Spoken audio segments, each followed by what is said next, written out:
Le prochain intervenant, c'est aussi l'une des têtes de cette organisation qui a rendu possible cette première édition vendredi de la diaspora. Pour la présenter, je serais peut-être, je ne dis pas mal placé, mais j'aurais dû avoir évidemment un discours beaucoup plus long. Je vais le faire très courtement. Laissez-moi vous dire que le prochain intervenant est le président du Front uni de la diaspora. Le Front uni de la diaspora haïtienne est une coalition de fédérations, d'organisations et d'individus vivant aux États-Unis, au Canada, dans les Caraïbes et en Europe. L'organisation a été lancée par le Congrès des Haïtiens pour fortifier Haïti, et cette organisation mène une campagne en vue d'amender la Constitution haïtienne, ceci afin de garantir à tous les fils d'Haïti, les fils et filles d'Haïti, leur droit à la double nationalité. En d'autres mots, le cheval de bataille de cette organisation, c'est certainement la double nationalité. Alors, mesdames et messieurs, je vais vous demander d'applaudir vraiment chaleureusement cette personnalité que je vais présenter. Il a laissé ses occupations aux États-Unis. Il a laissé, you left the courthouse, right? Il a laissé les tribunaux des États-Unis pour être avec nous aujourd'hui. C'est un plaisir de l'accueillir chaleureusement, mesdames et messieurs, le président de l'organisation Front uni de la diaspora haïtienne, Monsieur Juge Lionel Jean-Baptiste, président de l'organisation. Juge Lionel, plaisir. Tu viens. Bon, à introduction ça que Valérie fait là, ou sans tout à courir, tant que c'est m'dadou ou supposé monter sur un piste c'est pour commencer à faire une sorte de bail ou un Wyclef Jean à faire. Donc c'est un fait pour le tailler. Mais je dis nous venons là pour nous adresser des points qui sont extrêmement importants pour nous dans la diaspora. Donc, merci Valério et puis merci Maggie pour un service pour aider nous à gérer cette session. Donc, je suis paré pour me remercier le président pour la présence. Éventuellement, il a dit nous côté président. Mais je salue le ministre Mavlan, Mme Ternier, qui prend devant dans lutte là, ces jours-ci, comme ministre Mav, et je veux saluer toute l'autre autorité, ministre Supplice, ministre Guillaume, qui eux-mêmes ont fait contribution pour essayer d'avancer le travail Mavlan pour venir servir Haïti pour l'aider diaspora intégrée dans la vie pays. Mais malheureusement, tendance que nous gagnons, le gouvernement a géré la question de Mavlan et la question de diaspora, c'est que depuis l'administration président Matelia, nous passons une douzaine de ministres dans Mavlan. Donc chaque fois que le ministre, expert, paraît pour avancer le travail là, ils changent. Et des fois, pas de continuité dans le travail là. Nous-mêmes qui avons lutté depuis des années, il y a un pile dans nous qui fait partie de Fonds Unis de la diaspora haïtienne, qui était là, souterrain, nous avons lutté contre la dictature. Nous sommes là dans la transition vers la démocratie, nous là toujours. Donc nous toujours un dossier qui est plein. Donc n'importe où nous changer ministre, nous toujours porter un dossier by ministre qui paraît là pour nous dire nous là mais qui ça n'a pensé mes priorités et aider nous à avancer bagage ça. Donc Valério déjà dit nous sommes juges basés dans l'État d'Illinois, ville Chicago qui créée qui fondée par un haïtien Jean-Baptiste Point du Sable. Moi c'est un membre fondateur dans une organisation qui a organisé souterrain qui relève NIAN, c'est une organisation des élus haïtiens américains qui nous avons plus que 50 dans nous qui travaillent pour nous fortifier la communauté, nous, pour nous représenter la population haïtienne et l'autre monde tout.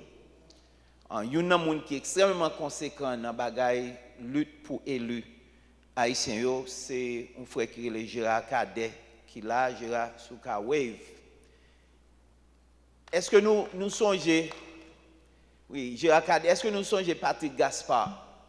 Patrick, c'était bras droite, président Obama dans la première campagne, et je suis servi comme ambassadeur pour Sud-Afrique.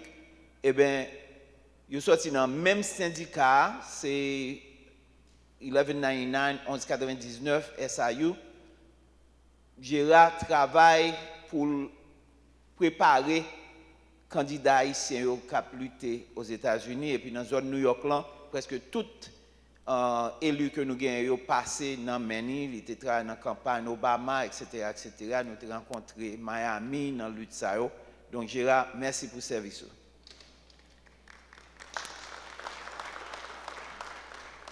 Je vais profiter du moment tout pour m'introduire quelques membres Fonds Union qui sont là avec nous. C'est nous avons Esperanza César, Esperanza Wave. Esperanza, avant Esperanza de retourner dans le pays, c'est Australie. Donc, nous ne pouvons pas considérer les Haïtiens en Australie, nous ne pouvons pas considérer les Haïtiens au Japon, mais nous tous côtés. Nous ne pouvons pas payer autour du monde.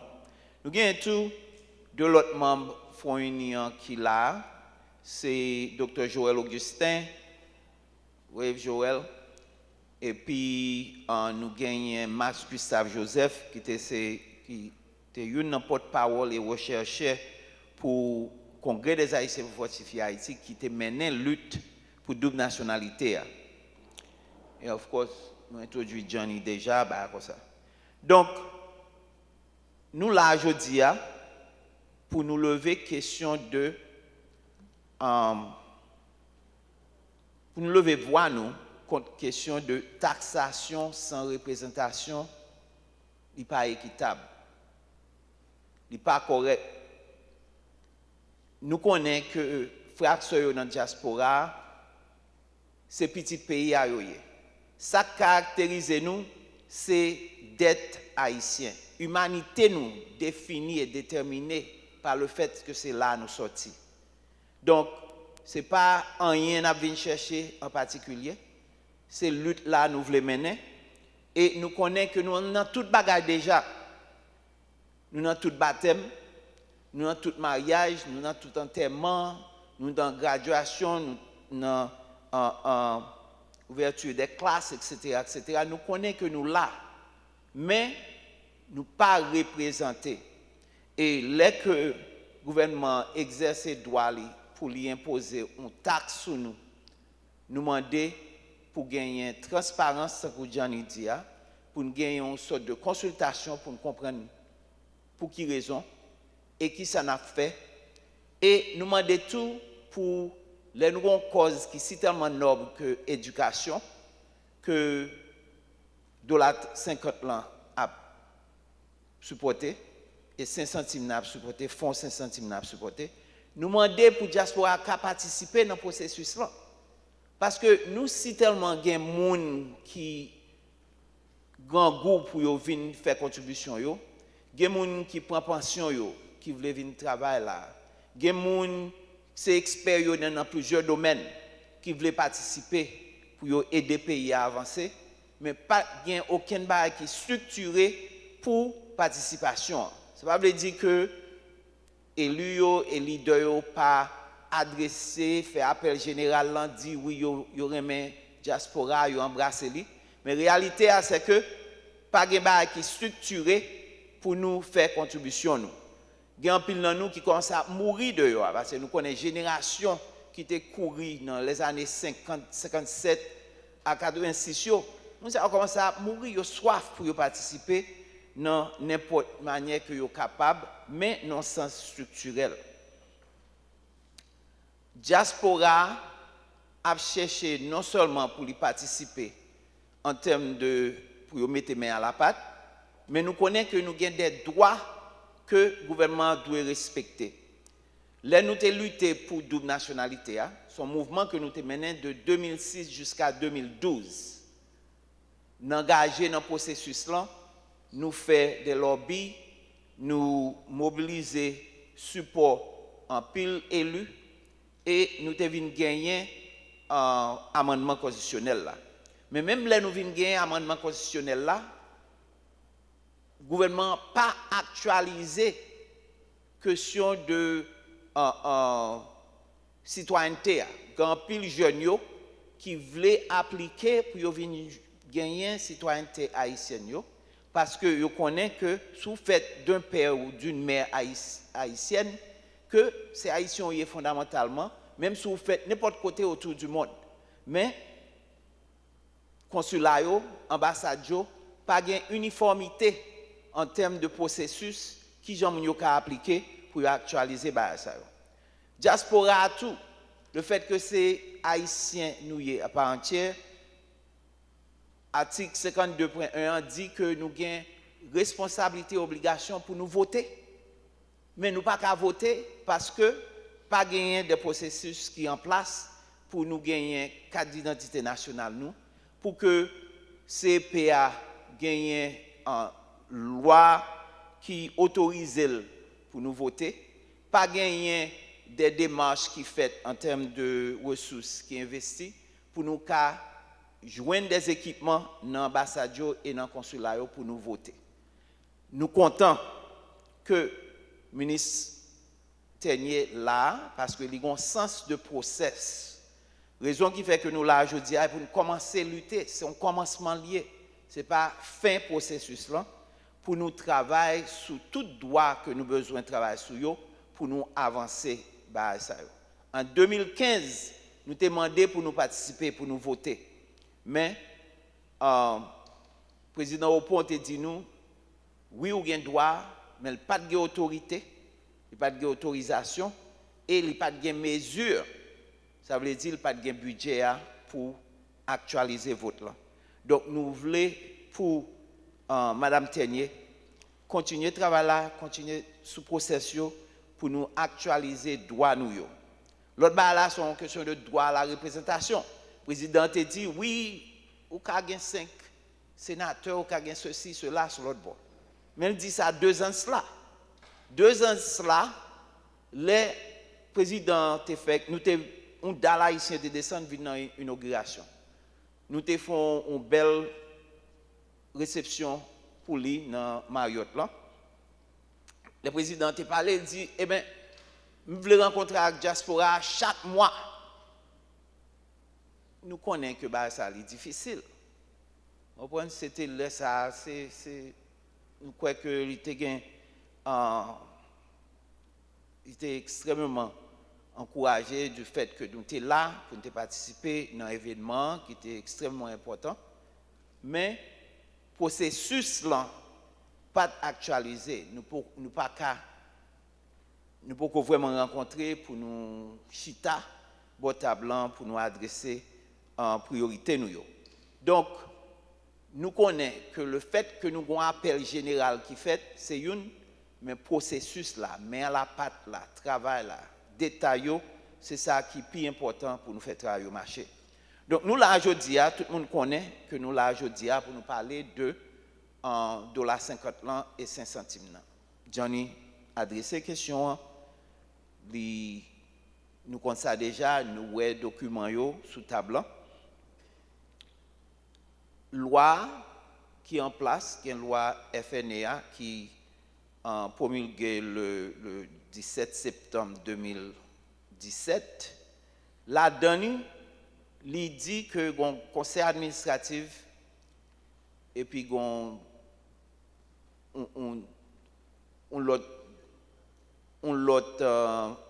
catégorie qui là, mais conseil administratif là, il a donné ministre Mavlan, ministre Finance, ministre Éducation et ministre de Planification et lui demandé tout pour participation syndicaliste dans la catégorie éducation. Donc, pas MAV qui dans le conseil là, c'est lui-même qui est supposé développer des stratégies pour l'éducation.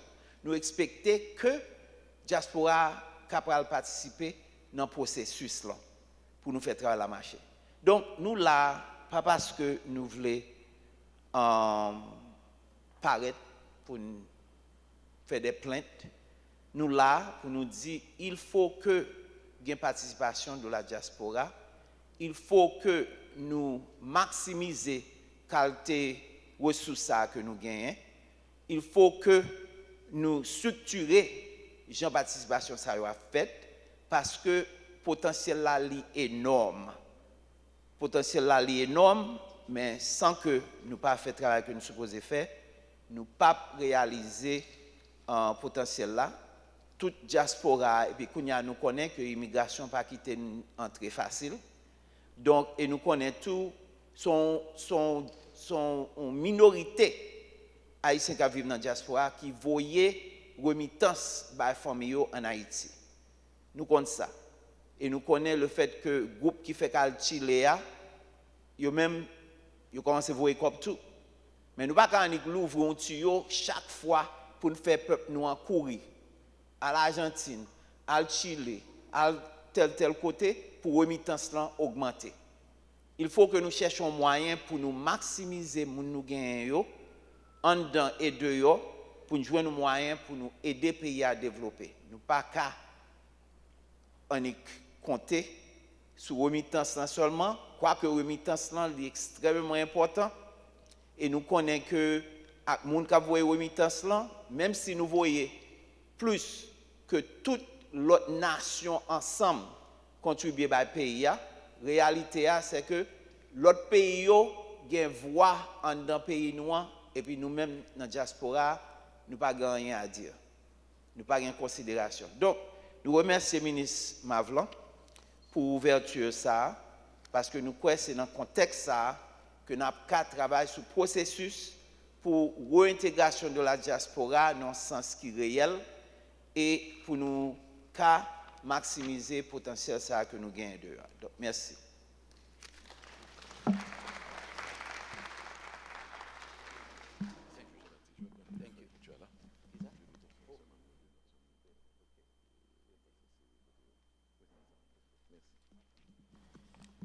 Merci. Encore une fois, on applaudit Jean-Baptiste, président du Front uni de la diaspora haïtienne. Remarquez que les Haïtiens vivant à l'étranger, évidemment, il y a eu les diaspora, il y a toute sphère sociale, économique et même politique dans le pays côté à vivre dans l'autre bout de l'eau. Remarquez que dans le système comparatif que nous avons fait entre Haïti avec côté à vivre là, il y a tout niveau. Il y a un niveau Kazek, il y a un niveau Azek, il y a un niveau maire, il y a arrivé député, sénateur, nous avons des sénateurs haïtiens américains l'autre bout de l'eau. Il y a un niveau les plus élevés de l'administration publique et dans la politique, haïtiens ça y a travaillé. Et je pense que je voulais dire, nous avons juge tout, justement, pourquoi pas, et tout à l'heure là, il fait mention de travail ça, que nous-mêmes, les Haïtiens vivant à l'étranger, nous avons fait l'autre bois. Et c'est ça qui est rentré dans le contexte, première édition, journée vendredi de la diaspora, que le ministère des Haïtiens vivant à l'étranger établi, je dis là, c'est lancé, c'est décacheté, c'est première édition. C'est ça qui fait que les ministres titulaires, ministère là, viennent rencontrer nous, nous battons bravo, nous applaudissons et nous comptons l'initiative ça, porte ouverte ça que l'a fait pour permettre que nous venions là en Haïti débattre questions et nous-mêmes cap regarder sur les réseaux sociaux tout pour nous-mêmes nous participer activement tout dans causer pays nous. Sur ce, mesdames et messieurs, nous allons évidemment de temps en temps, c'est de temps en temps mon petit coup d'yeux dans la salle là, moi des personnalités qui méritaient pour y mentionner et nous-mêmes qui l'autre bord de l'on a connaît que là tout. Je veux saluer notamment le ministre, c'est quelqu'un que je connais, on s'est vu, ça fait des années, nous sommes l'école ensemble, monsieur Rinaldo Brunet, c'est ça. Rinaldo, un plaisir de te voir. Le ministre est là avec nous, mesdames et messieurs. Il va se lever, on va l'applaudir, mesdames et messieurs. C'est le ministre de l'Intérieur, n'est-ce pas? Content de le revoir. Le ministre de l'Éducation, lui, est là aussi, monsieur Agénor. On veut quand même vous applaudir, monsieur le ministre. La diaspora vous applaudir, monsieur le ministre. Merci d'être là. Et le ministre des Finances, lui aussi, est là. Le ministre de l'Argent, là, tout, n'est-ce pas? Bravo, monsieur le ministre. Merci aussi d'être là. Le ministre des Affaires sociales est là aussi. Merci. Est-ce qu'il est là? On peut l'applaudir lui aussi, le ministre des Affaires sociales qui est là. Je m'excuse, madame. Et pourquoi pas? On l'applaudit doublement fort parce que c'est une dame. Merci.